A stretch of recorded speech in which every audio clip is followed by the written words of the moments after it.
நம்ம இன்னைக்கு என்ன பார்க்க போறோம்னா, எலெக்ஷன் ப்ரீ எலெக்ஷன் ஓட்டிங் பார்க்க போகிறோம்.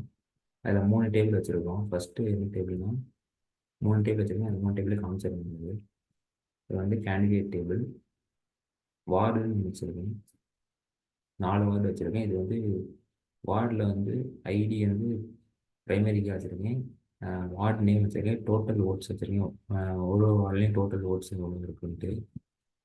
கடைசி வந்து ஓட்டிங் லிஸ்ட்டு. இது வந்து ப்ரைமரிக்கு வந்து ஓட்டர் ஐடி வந்து ப்ரைமரிக்கு வச்சுருக்கேன். வார்டு ஐடி வந்து ஃபாரின்க்கு, இதில் கேண்டிடேட் ஐடி வந்து ஃபாரின்க்கு. எங்கள் கேண்டிடேட் ஐடி வந்து கேண்டிடேட் டேபிள்லேருந்து வரும். 4 கேண்டிடேட் நிற்காங்க. அதனால் 4 4 ஆட்டோ ஜென்ரேட்டர் வச்சுருக்கேன். ஃபஸ்ட்டு வந்து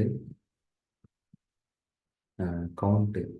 இது என்ன கவுண்ட்னா, டோட்டல் ஓட்ஸ். ஹரியானுக்கு எவ்வளோ டோட்டல் ஓட்ஸ் வந்துருக்கு, அதே மாதிரி சக்திக்கு எவ்வளோ டோட்டல் ஓட்ஸ் வந்துருக்கு, அதே மாதிரி டோட்டல் ஓட்ஸ்.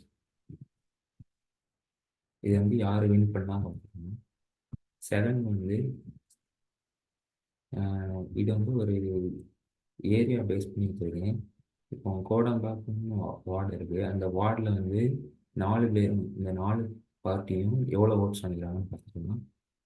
நெக்ஸ்ட் அதே மாதிரி ராயப்பேட்டை, சத்தியமூர்த்தி நகர், தேனாம்பேட்டை, 4 இதுலையும் யார் யார் எவ்வளோ ஓட்ஸ் வாங்கிக்கிறாங்கன்னு பார்த்துக்கலாம். சரி. நெக்ஸ்ட்டு வந்து கவுண்ட்.